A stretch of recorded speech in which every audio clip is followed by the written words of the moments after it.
This is The Baseline, discussing the hot button topics of the NBA. Welcome, everybody. You are tuned to The Baseline. Cal Lee, Warren Shaw, discussing the hot button topics of the NBA. Well, you wanted it, and you got it. The Cleveland Cavaliers have woken up out of the doldrums, have pulled something from out of the fire, and have lit an NBA Finals for the ages, where there will be a Game 7.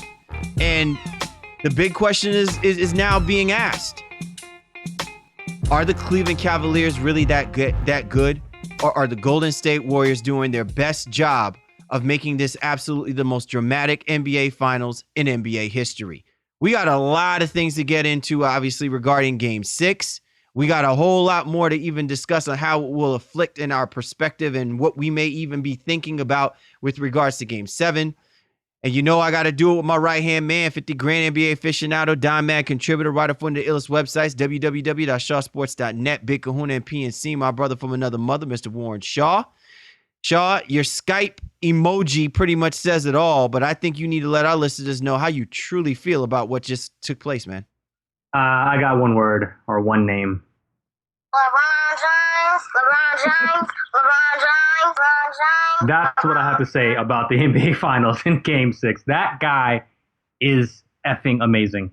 The NBA Finals, it makes you want to actually, make people say, listen, if the NBA Finals MVP should have been given, regardless of whether or not it was to the winning team or the losing team, then you can go back to saying, yeah, last year LeBron James should have been the MVP, and he's the MVP over the stretch of these last two games that have been played to get them to this position. And I think I understood it some last year. I was okay with it more than most, I think, in terms of Iguodala getting it and, whatever, and understanding that, it should still go to the winning team. But even if the Cavaliers somehow lose in Game 7, I would have to say LeBron James would absolutely have to get it this year. He is by far, and I don't know we've had much conversation about this on the show, but I know I've had a lot of conversation, in my personal life, talking about basketball with people, get a lot of questions, and is Steph Curry better than LeBron? And I was like, Steph Curry's a better shooter. LeBron is still the best player in the NBA, and I don't think that's ever changed. And he's gone out and proven it, especially in these last three games here, coming back now and now forcing a Game 7. It's all about what he's been able to do to will his team here, and we'll see what happens in Game 7. But there's a lot to discuss, and as before we move on, my fault as always. Salute to all the fans listeners to NBA Baseline. Thank you so much for tuning in. Now forget that, man. Salute to LeBron James. But salute to Kyrie Irving, because we really wouldn't even be having this. We wouldn't be having this show right now. Quite honestly, maybe we would, but it'll probably be the final one. So obviously, they must have been listening to us saying, "Hey, the Baseline NBA podcast is such a popular talk, thing going on after our show. We got to make sure we give them one more for the fans." Yeah, they absolutely did, man. This is a great NBA Finals in terms of the drama and the intrigue and the storylines now that come into place when you go into a Game 7. LeBron, just another 40-point performance. Kyrie, not far behind, I guess, if you will, lagging at 23 points. Didn't shoot the ball exceptionally well this evening. But all the controversy that's going around with Golden State too, them losing their composure, Draymond, Steph Curry getting ejected. It was just so many juicy tidbits to jump into. Yeah, listen, we'll get into all of those things. I mean, first of all, if people did not watch the game, trust me, they'll be playing it 50 million times between now and obviously when Game 7 takes place. But the Cleveland Cavaliers defeat the Golden State Warriors at the Quicken Loans Arena 115-101, forcing a Game 7 back at Oracle. And this is it. This is for all the marbles. Now, the biggest question that remains is that does the tide actually, does the pendulum actually swing? Does the tide have actually turned? Do we now say without question that the Cleveland Cavaliers should be considered as the favorites going into Game 7? I'm not even going to waste any time with you on this show. I think you should just really go ahead and chime in and tell me how you really feel. I think they are the favorites now. The pressure is clearly on Golden State, even in a home court, having that advantage for them. They look lost, and they don't really seem to know how to defend LeBron and Kyrie specifically. And now Cleveland has gotten some of those other guys to chime in. Tristan with a huge game in Game 6, 15 and 16, and he really dominated and set the tone in the first quarter. J.R. Smith, doing his thing as well, chipping in with 14 points, and yet still doing without Kevin Love, which is, again, it's another storyline we can jump into. But to more directly to your point, yeah, I think the LeBron and the Cavs have the advantage even going on the road in a Game 7, because I don't think the Warriors' mindset and state right now is in that championship mode where they feel like they have the answers to beat this team. It's interesting because a lot of it we talk about could be fed through the sound bites, but this isn't being fed through the sound bites when you look at the Cleveland Cavaliers. This is fed between the sidelines, and you can clearly see that the emotions, the temperament, and the focus has completely changed. Now, I give credit to the Cleveland Cavaliers because they easily could have looked at their Game 5 and we said the Golden State Warriors did not play good basketball, and it was a game that they really should have won. The score really does not depict that. And it would be easy for me to say, yeah, in Game 6, it was a game that the Golden State Warriors should have won. And people can throw the excuses about Draymond Green. I'm sorry, Game 5. Game 4, where the Warriors had the opportunity to really shut this thing down. I'm sorry, Game 5 is where they should have shut things down. And in Game 6 here, we're looking at this situation. It's completely different. This wasn't a question of, well, the Golden State Warriors had their opportunity, they had their chances. This was, they just did not look like the better team. They look like a team that for a moment is completely absorbed in not wanting to choke. There seems to be hesitance on this team's ability to execute the way that they're capable of, because I don't think anything has changed. We knew that LeBron James was going to have to wake up, but that doesn't necessarily mean that by doing it, it meant he was going to be the complete unstoppable force that I feel like the Golden State Warriors are making him out to be. This came down to what we had said from two games ago, Shaw. If this team continues to play this ISOs type ball, right, and they execute it well, they can maintain, but can they do it for a full 48? And the Golden State Warriors are continually proving that because they do not want to play defense, I don't know if it's arrogance because they think that they could just outshoot the team, but if they're not going to play defense, they're going to allow one, if not two, of the more dominant, isolated players in the game of basketball to do what we said is dominate. And that's exactly what's happened, man. Yeah, Golden State, even with Draymond back this evening, they just didn't seem to have the correct answers and the correct schemes to defend LeBron, and then to keep the Cavs even off the glass, especially earlier on. They got a couple of second chance points there, set the tone, got the energy of that crowd behind them, and really it was donezo from the beginning of the first quarter.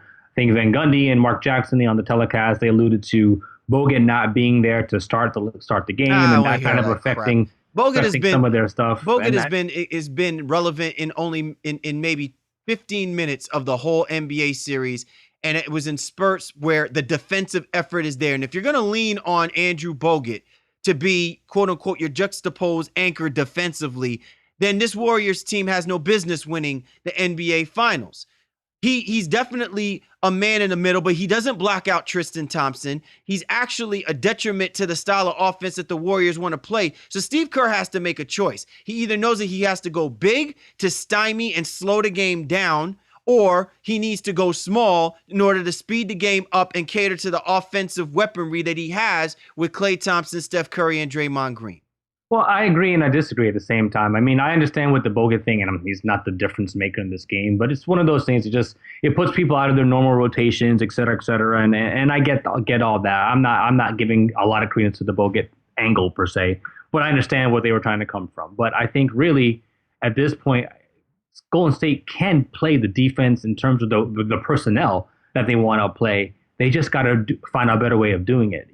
What's happened over the last two seasons in playing the Cavaliers in the finals is that they're like, okay, well, we're not going to double. They just refuse. They're not going to double until LeBron or somebody gets in the post or whatever. But they're going to have to find a way now. We were talking a little bit off air to ice on the pick and roll, especially if Kyrie is the ball handler. And I think that's going to force LeBron to be the ball handler more often. And yes, you may say, well, that plays right in the Cavaliers' hands. But at some point, even in this game, he's going to wear down, and he's been playing many minutes in a very, very long series now. And if you start to ice Kyrie when he's trying to be the guy and trying to be the facilitator, especially when LeBron takes like even the 4 minutes of rest that he takes per game right now, that's a defensive strategy that you can employ out there and try to force Kyrie to make some tall and difficult decisions over bigger defenders, or even, and again, it's not even big in terms of it having to be a Varejao or an Azili or something like that. I mean, Kyrie's just not a very, very tall gentleman as in and that of itself. So even if it's Clay and Kerr on him, or Curry on him, I think that's something that Kerr has to look at, icing Kyrie on that pick and roll, and forcing some of the other guys to beat him. And like you said earlier, even if, okay, is LeBron going to do it by himself? Can he do it by himself? And I guess I wouldn't be surprised if he did, but I just don't feel like, as you said, he can't have Kyrie going off as well, and then getting Tristan involved as well, and then even JR and some of those other guys chiming in with those and getting in double-digit points. I think those are some of the defensive things that Kirk can look at for Golden State. You're tuned to the Baseline. Cali, Warren Shaw, discussing the hot button topics of the NBA. This is our Game 6 wrap-up discussion of the NBA Finals as the Cleveland Cavaliers force Game 7. They win 115-101. All right. So let me add on to the point, Shaw, about what you were just talking about before, and something that I've also noticed. Last year, Steve Kerr had the luxury of being able to isolate Andre Iguodala to play one-on-one with LeBron James. He's had the luxury of even sometimes switching Klay Thompson and Draymond Green. Here is my problem with what's happening right now. Andre Iguodala is not 100%. And listen, he can probably tell you I'm fine and whatever. But you cannot afford the luxury of having Andre Iguodala out on an island against LeBron James through the course of a 6-7 game series with about 24 feet between him and the basket, getting a running start. At some point, Shaw, I understand that you were talking about icing Kyrie coming off the pick, but I also believe that you need to force LeBron James to work in a much smaller space. I feel like when LeBron James has his back to the basket and is forcing his way down, and he cannot get better vision of where his personnel is on the weak side, then as the Warriors, they have the ability to collapse and strengthen their defense.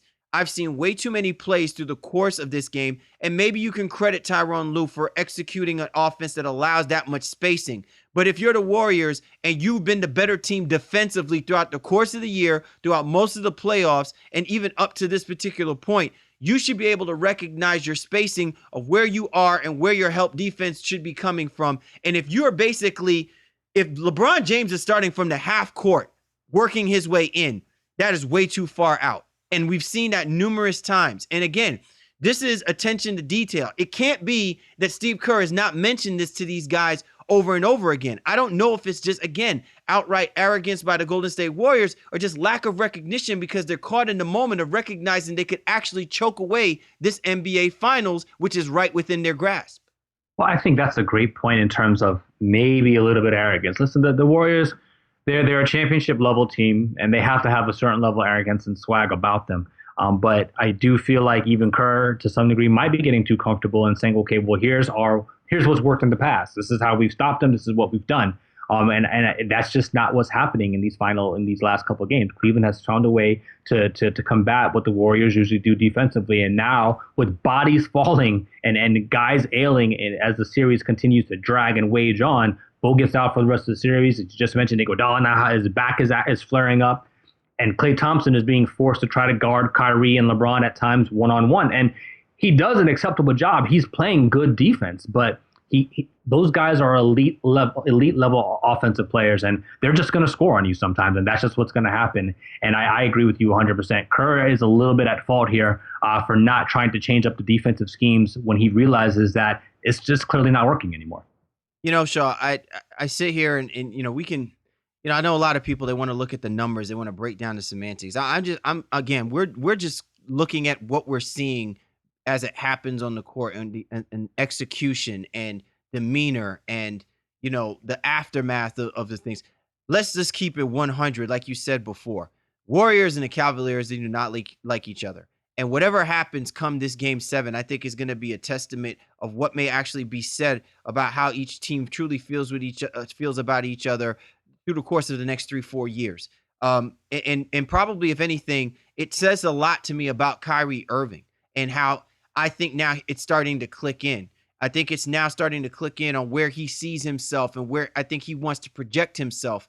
I don't think any longer he wants to be considered that guy that just knows how to score the basketball. He just wants to be the Robin to LeBron, aka the Dark Knight, who's pretty much acting like the Dark Knight. You know what I'm saying? Like, to me, I feel like there is a level of confidence that is rising within these guys that's even surpassing whatever the outcome might be for game 7. And it may actually be a telling tale. It could also be a telling tale on the opposite end should the Warriors lose this, because part of me and one of the reasons why we admire Steph Curry, we admire Klay Thompson, and we admire a lot of these guys is when you look at their stature, when you look at where they fit in the grand scheme of the whole NBA family, they don't stand out as giants. They bring a skill set so unique that it captures our eye and it brings attention and focus to the fact that they're defying the odds. But somewhere along the line, that's not what's keeping them level and understanding that they could possibly be back-to-back champions. Now, whatever happens, okay, whether the Warriors win or the Cavaliers win, is it safe to say, Shaw, that this is not going to be indicative of us mentioning this being one of the great teams in NBA Finals history or one of the great teams in NBA history, regardless of what may happen? Well, I don't know if I understand. You're saying if it, no matter who's a great team or who's not a great team, I don't know if I understand. Okay, if the Golden State Warriors win, right? If the Golden State Warriors win, they're the back-to-back champions. Right. Are you still trying to put these guys in the conversations in the heirlooms of the same great teams that we talk about because of what we've been seeing over the course of the last 3 games? Well, yeah, I see what you're saying now. I get, they probably won't be. They've lost a little bit of shine off of their season some. But I feel like there's going to be qualifiers, and especially the apologists for Golden State are going to say, well, they're stuff for that injury in the first series, and it's probably never been right, and you might have to have off-season surgery, et cetera, et cetera. And then Bogut goes down, and Green got suspended, and all those other things like that too. So the apologists will say, you know what? Regardless of anything, they still set out their accomplishment and goal, and that was to be back-to-back NBA champions, still having the best record in the regular season with 73 wins. But I definitely see where you're coming from on that. It's like, yeah, the shine is a little bit off right now. And it's kind of like, okay, if they win the championship, hell yeah, they're still champions, and they're still the team to beat, if you will, going into next season. But I think, yeah, the allure and the fear that you may have had about this team and the aura that you had about this team has definitely waned some as a result of these last few games. Now, if nothing else, and believe me, but what I'm saying is not to belittle or take anything away if the Cleveland Cavaliers win Game 7. This will be obviously the greatest comeback in NBA Finals history. They'll be the first team to ever come back from a 3-1 deficit and win the NBA championship. But we can also, say with certainty here that even this LeBron James team, like, you can measure this team of the Cavaliers next to the teams that he won the 2 championships with the Miami Heat. And you're going to sit there and tell me that this Cavaliers team was just that great because they knocked off a 73-win Golden State Warriors team? No. Okay. No, I wouldn't say that. But like I said, it really is taking a superhuman performance from LeBron and getting that maturation of Kyrie Irving into this to really do that. I think his Miami Heat teams were better, but it's still an amazing thing that he's willing this team to even a Game 7. And I can't wait to see what happens when they play on Sunday night and what our conversation is going to be like afterwards. But I just don't want to take anything away from what that single player is doing. On the basketball floor, it's back-to-back 40-point games, and nearing a triple-double. They said something about his last, I think, his 11 games versus the Warriors up to this point. Not including Game 6 where he was averaging like 32, 13, and 9. That's Oscar Robertson level type stuff there, and that's on the NBA Finals stage. So he is completely locked in. He is all in, as they are saying in the land right now out there in Cleveland. And nothing would surprise me in Game 7. I have no idea which way it's going to go, but I definitely have to be leaning towards the Cavaliers when it comes down to things. You're tuned to The Baseline. Cal Lee, Warren Shaw, discussing the hot button topics of the NBA. This is our Game 6 post-game wrap-up discussion. the NBA Finals. The Cleveland Cavaliers knock off the Golden State Warriors 115-101, Game 7. Obviously back at the Oracle, and this is for all of the marbles. All right, Shaw, let's, I know we veered off a little bit. I want to go ahead and let's refocus ourselves back into what we saw within Game 6. Here's something that's very interesting to me. Harrison Barnes, 18 minutes, no points. I mean, in the first 2-3 games of this series, and even in the game, in the Game 5, when Draymond Green did not participate, Harrison Barnes at least contributed something. What is going on with Harrison Barnes? He's pretty much alligator arming his shots out there. You can see the confidence is just not where it needs to be. I mean, he's taking the shots when he's open, but I think even from a defensive standpoint, his assignments on defense are getting switched out on sometimes where he's feeling defeated on that, and that's definitely affecting his offense where he's pressing and he's definitely feeling the pressure to make these shots, which he's capable of making. And it, unfortunately for him, I said in the last game I was looking for him to really put up some gaudy numbers when in Draymond being out, especially at home in Game 5. And try to run off into the off season as a free agent, trying to say, hey, you know what, you guys need to pay me my money.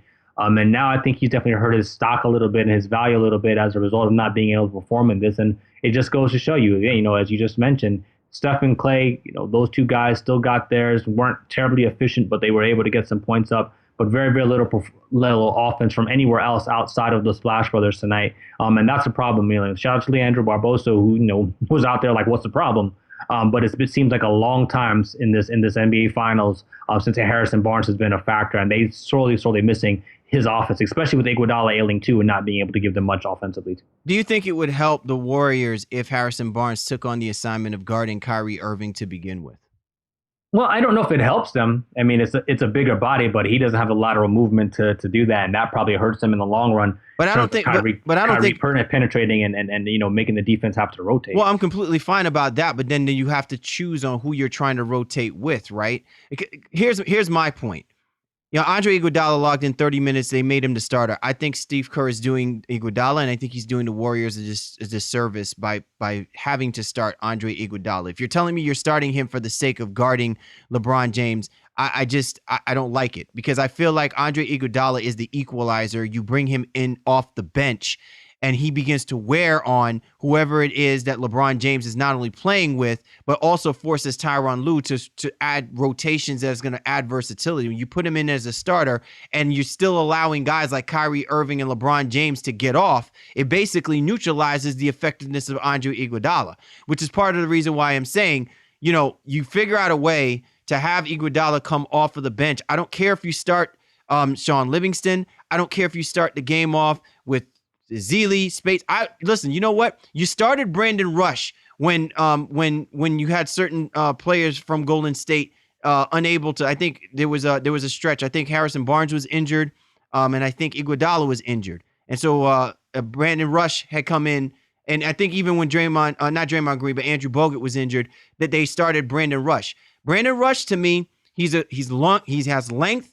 He's a disruptor. He's not going to give you a whole lot offensively, but I think, to me, the Warriors need to get off to a good start defensively. If they do that, they give themselves a completely different outlook on how they're going to play throughout the rest of the game. I never believed it before, because we get enamored with these guys shooting the three and shooting the ball with such proficiency, and they're cold-blooded from wherever they're chucking shots.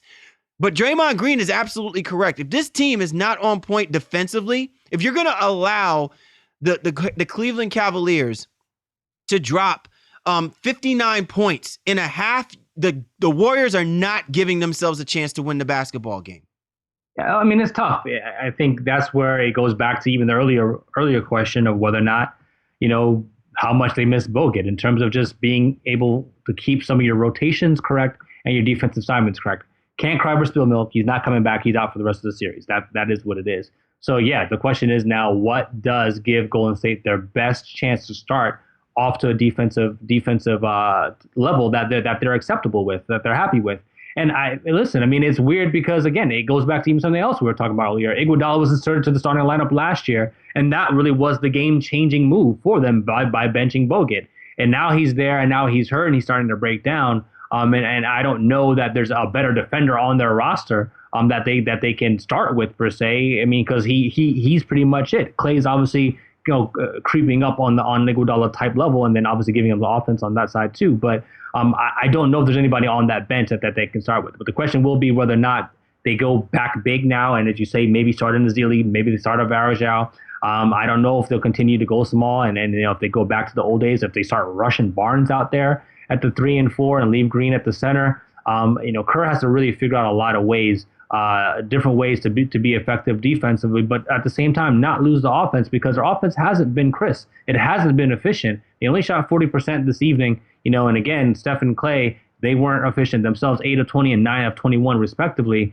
They've got to find ways to get offense on the floor at all times while not sacrificing so much defensively. Well, listen, I completely agree with you, but in the 8 of 20, Steph was 6 for 13 from 3. Right? Clay was 3 of 10 from 3. So it was almost like polar opposites when it comes to the shooting. Clay was better shooting from the 2 than he was shooting from the 3. But I think, again, it goes back to the fact that Klay Thompson, I feel like, has to work much, much harder defensively, which is taking him out of what he needs to expend to free him up to shoot the shots that I think he wants to take. And listen, this to me goes back to Steph Curry. And if you're the MVP, then you need to start stepping up and playing like the MVP and recognizing where your players need you the most. It isn't from just him shooting, and dropping 48, because I think he can get his 48. The problem is that, he's not recognizing where to get these guys. And I just feel like there's a demeanor where it just doesn't seem like his voice is carrying through the team the way it needs to.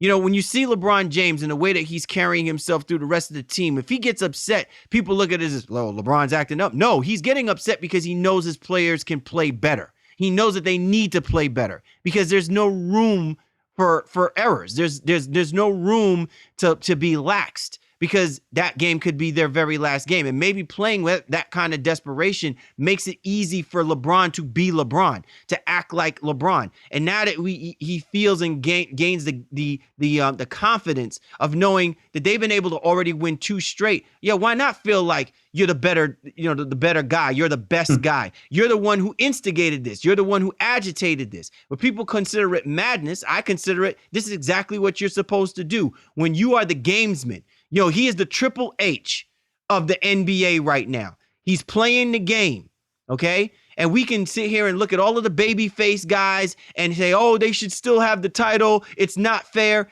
Ain't nothing fair when at the end of the day and the bell rings and that belt is now no longer around your waist. Steph Curry can sit here and he can complain all he wants to about not getting the calls.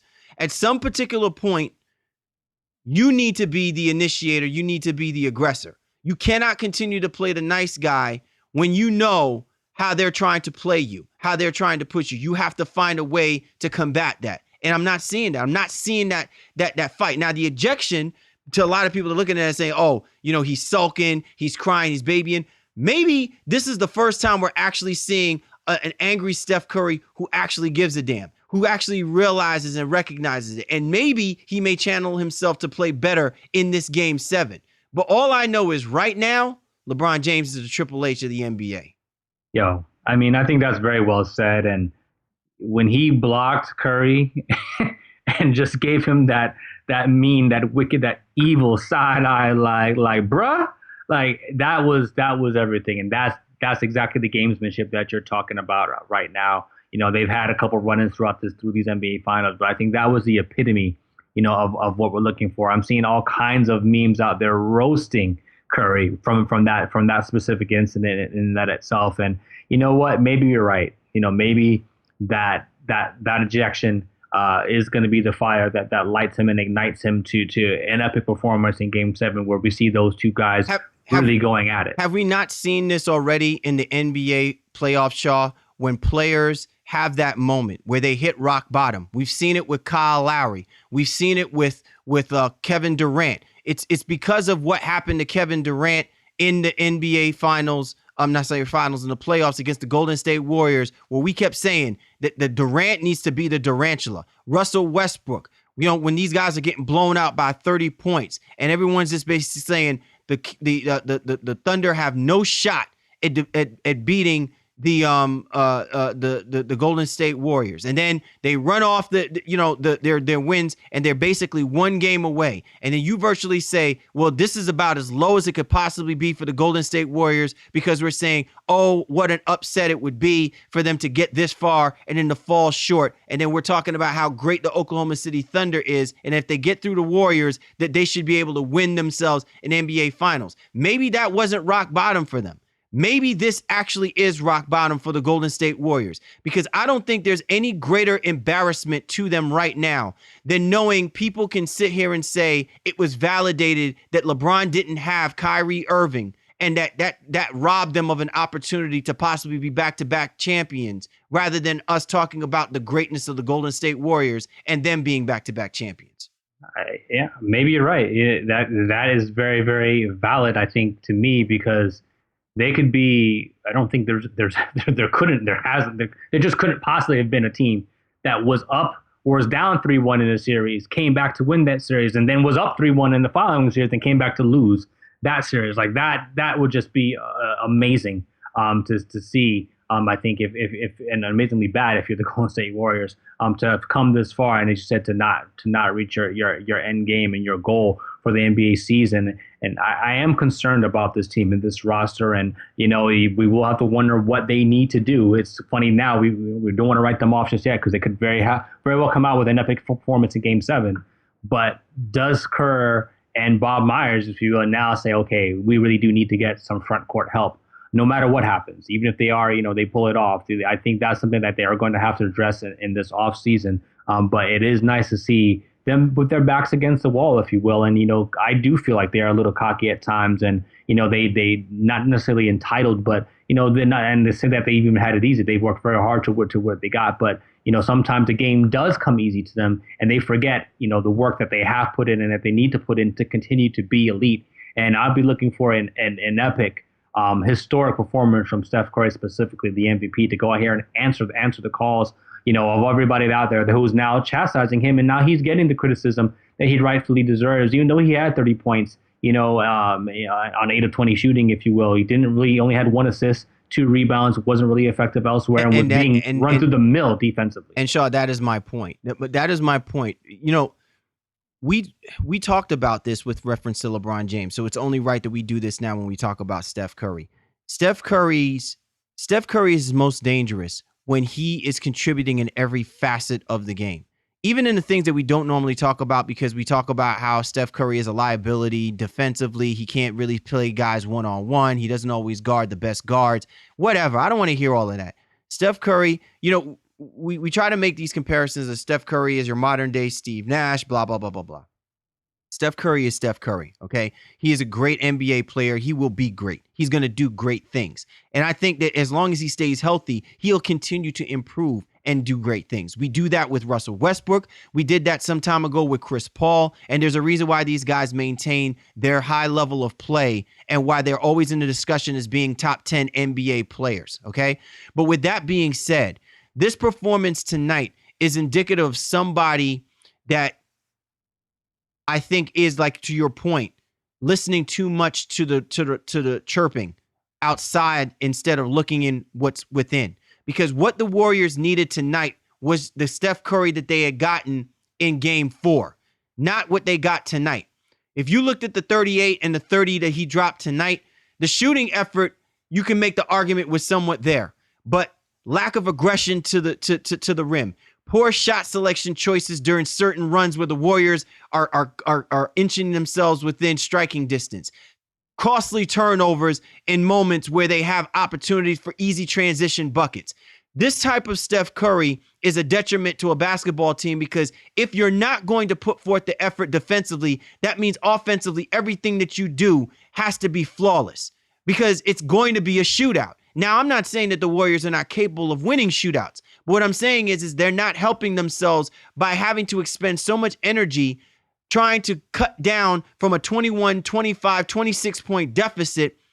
And then in the midst of those particular runs, you pull these boneheaded plays that clearly you got by at the course of the regular season because you go ahead and you chuck up 2 or 3, 4 more threes or whatever the case may be, and all is good. Right. But against a great team, it doesn't happen like that. Yeah, and I think that's what it is with Golden State.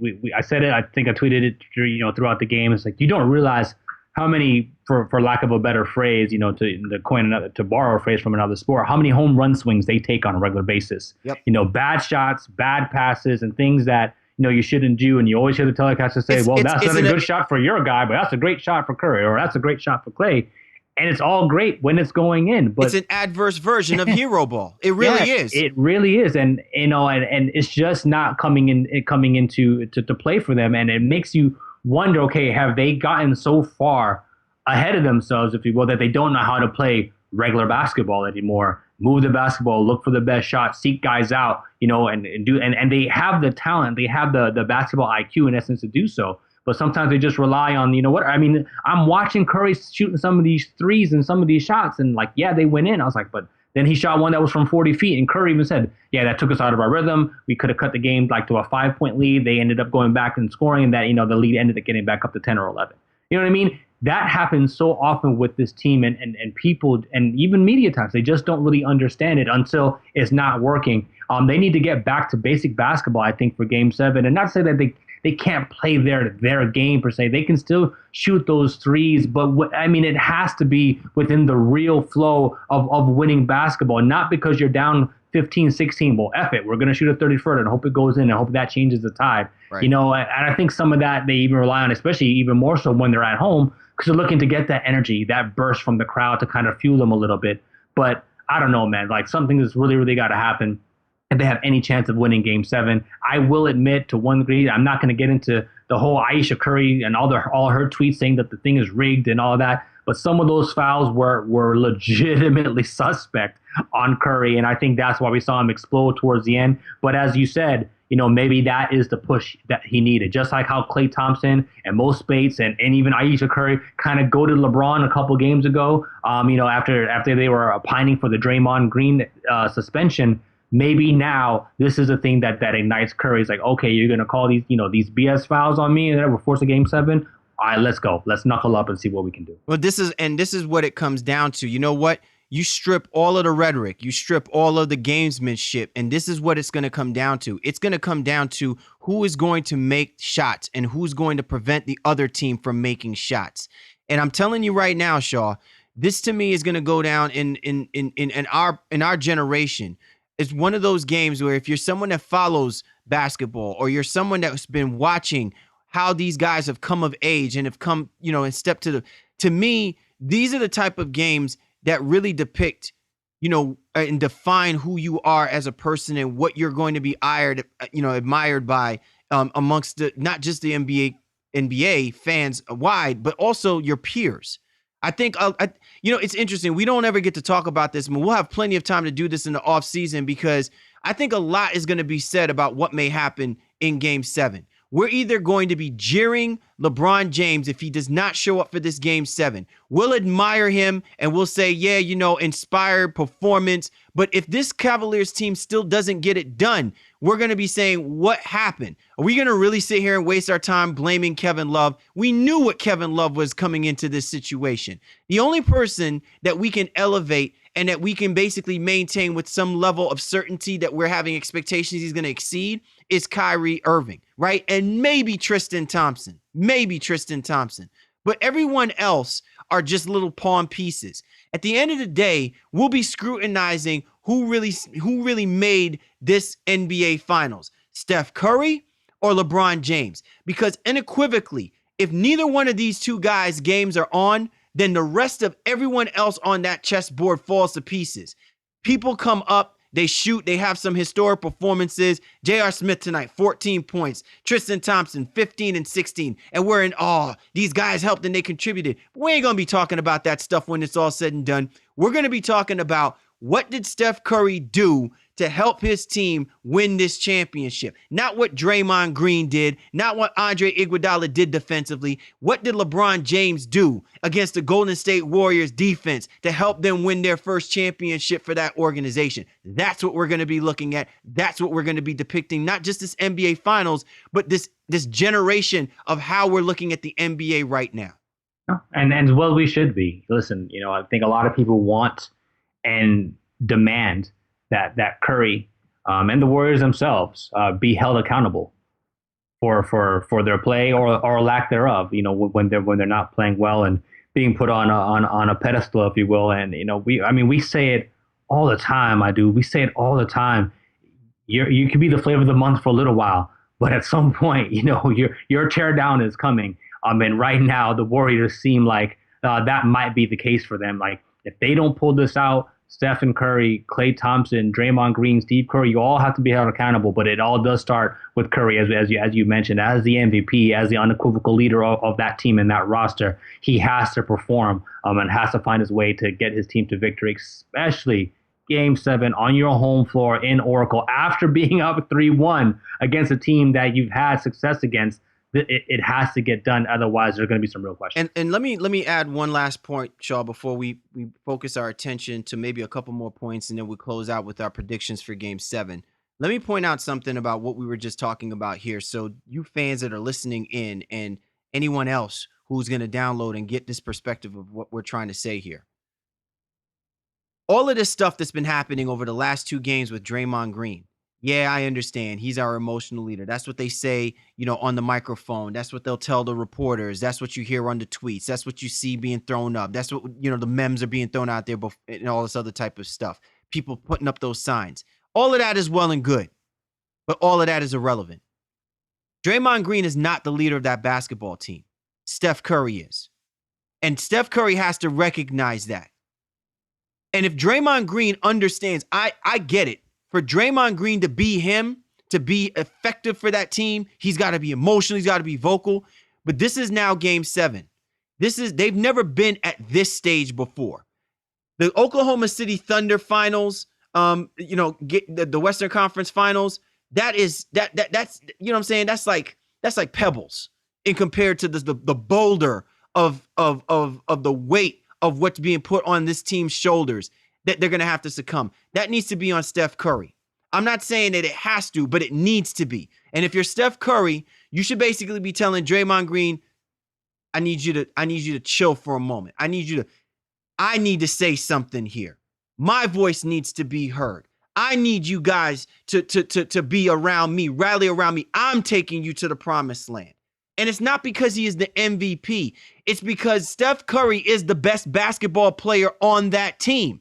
He may not be the best basketball player on that court, but he has to be the most dominant. And to be the most dominant, sometimes it isn't just about what you do when you shoot the basketball or when you pump your chest and point up to God. Sometimes it's in the words you say. It's in the way that you channel yourself, the hustle play, the 50-50 balls. It's doing the things that guys don't normally see. You remember we were talking about guys playing out of their minds to actually make a statement about what they truly feel and what this should mean to them.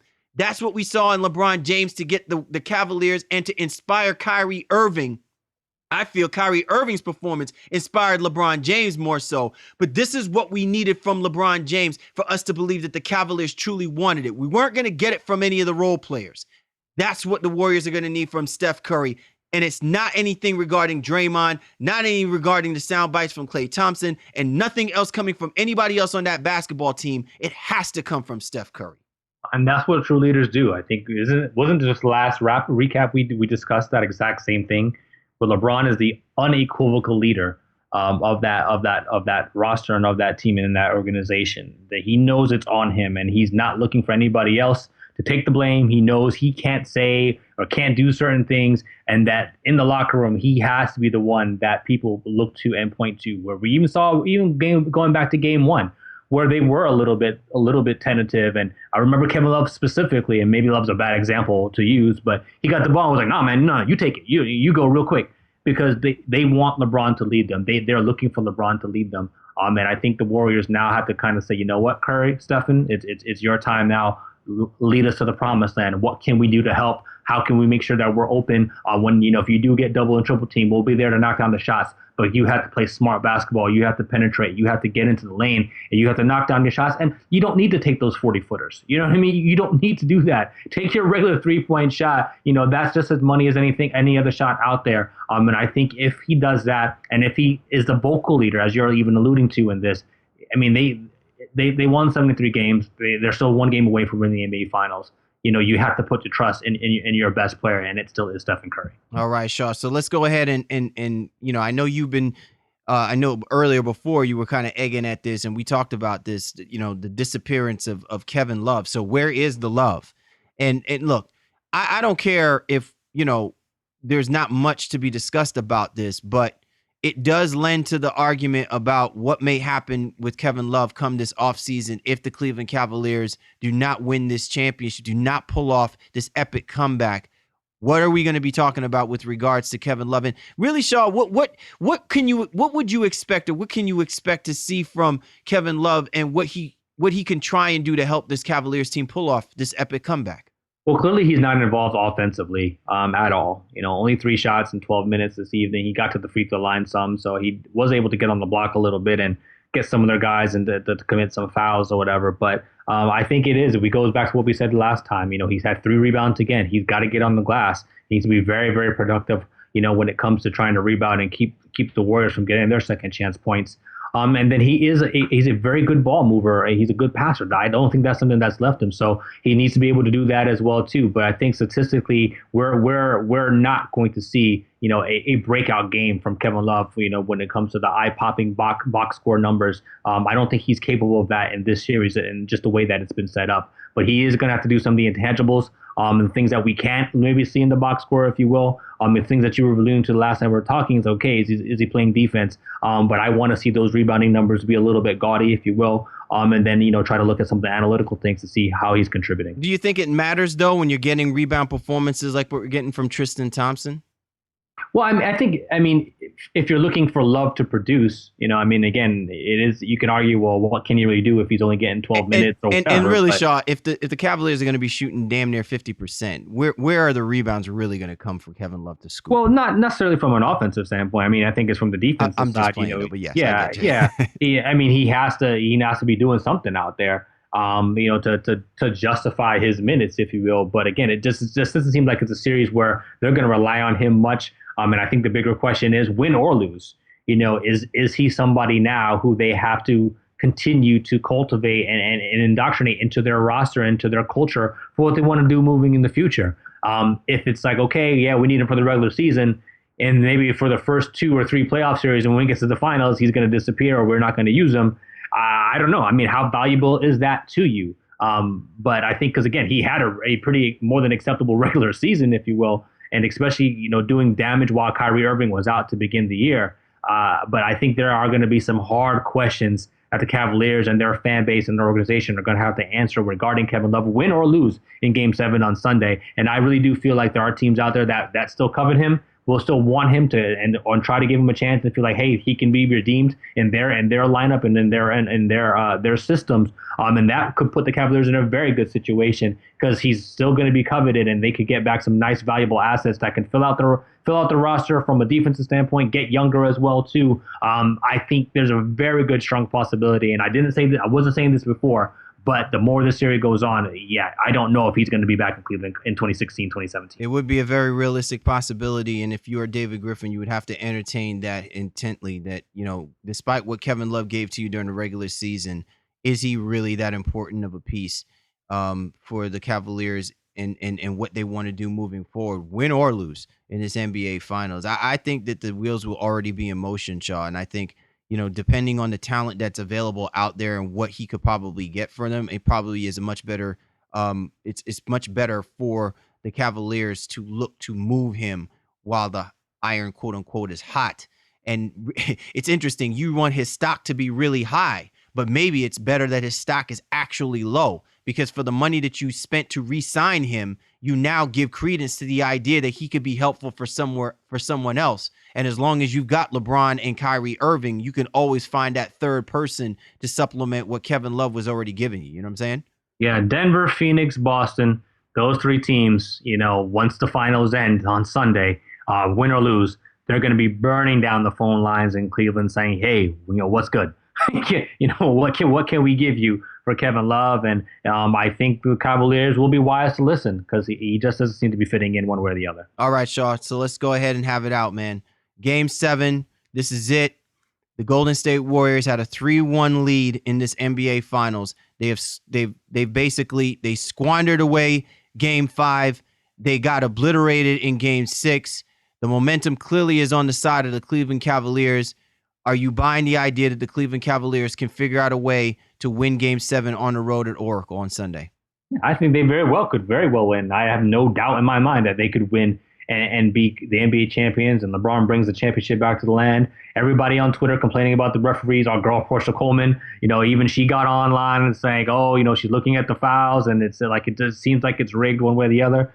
I just don't want to discredit what LeBron James, Kyrie Irving have been able to do, and even Tyronn Lue, and his coaching and being able to pull those numbers. And you still have to wonder. I wondered it going into Game 6. Will they just run into a matter of fatigue? But I would not be surprised if Cleveland wins Game 7. That said, I just refuse to be Anderson Varejao, dog. I'm not going to flop. I have to stick with my pick. I have to stick with my pick of the Golden State Warriors hoisting the Larry O'Brien trophy in 2015, 2016. So I'm picking the Warriors winning Game 7, but, anything could happen. Yeah, man. Yeah. What can I tell you, man? The Warriors obviously have decided to, leave me twisting in the wind on my prediction that they were supposed to win this in 6 games. But I looked at everything that was happening after Game 4, and I said to myself, this is clearly not going to go 6. Somehow this was going to wind up going 7. I believe that the Golden State Warriors have had their opportunities to beat the Cleveland Cavaliers. With that being said, the Golden State Warriors should know better because they're looking at a team who's almost their splitting image. The difference is that at the end of the day, the Golden State Warriors are supposed to be the team that does what the Cleveland Cavaliers are currently doing better, and they're just not getting it from their players. We talk about how home cooking is the best remedy for some of these guys, the bench players to step up. Over the last 3 games, the Golden State Warriors bench has not stepped up at all. Regardless of whether or not they're subbing in for other players. The contribution that they're getting from Andre Iguodala has been solid, but Sean Livingston has disappeared. Leandro Barbosa has really been one of the more consistent cogs, but for whatever reason, Steve Kerr does not play him with enough consistent minutes. Festus Ezeli has been a no-show. Anderson Varejao, is always lying on the parquet floor most of the time, and usually it's not for the better. So if he's not upright contributing for the Warriors, he's a liability. And at some particular point, if this Warriors team is expecting to win this game, there's 2 things that have to come into play. They got to play better defense, and Steph Curry has got to play like he is the MVP. He's got to play like he is the most dominant player on the basketball court. Not the best player, the most dominant player. If he does that, the Warriors win. With that being said, I just don't know if they're going to be able to stop LeBron James. To me, this is going to come down to Steve Kerr, man. I know this sounds crazy. If Steve Kerr can figure out a way to stymie one of the 2, they give themselves a chance. But right now, I just don't know if the Warriors' temperament is there. Could this be a conspiracy theory, Shaw? Sounds like it to me, bro. Could this be the greatest upset ever known in NBA Finals history? The greatest comeback ever known in NBA Finals history? No, of course not. The Golden State Warriors, somehow, some way, and we'll probably talk about that ad nauseum too, will figure out a way to beat the Cleveland Cavaliers despite probably one of the more historic runs by arguably the most dominant player right now and really the best player in the game right now in LeBron James. I don't know. I just feel like the Warriors are going to figure out a way to neutralize enough of the Cavaliers players that have contributed over the run that they've gotten in the last 2-3 games to put them in this position. And they're going to figure out a way to win this championship, but it won't be without us scrutinizing why the Warriors made it so difficult for them to do it. And they have every right, every reason, everything that's going for them possible in terms of going back at home, and hopefully their role players step up, their bench players step up, Curry steps up, Kerr figures out a way to play some defense. They have all these things that they can work on, and it could potentially help them or propel them to a victory. And we shouldn't be surprised, one way or the other at this point. But again, kudos to LeBron James. Salute to LeBron James for his ability to have even gotten this far. And at this point, I think he is the Jon Snow of the NBA Finals right now. Jon Snow, he's Triple H.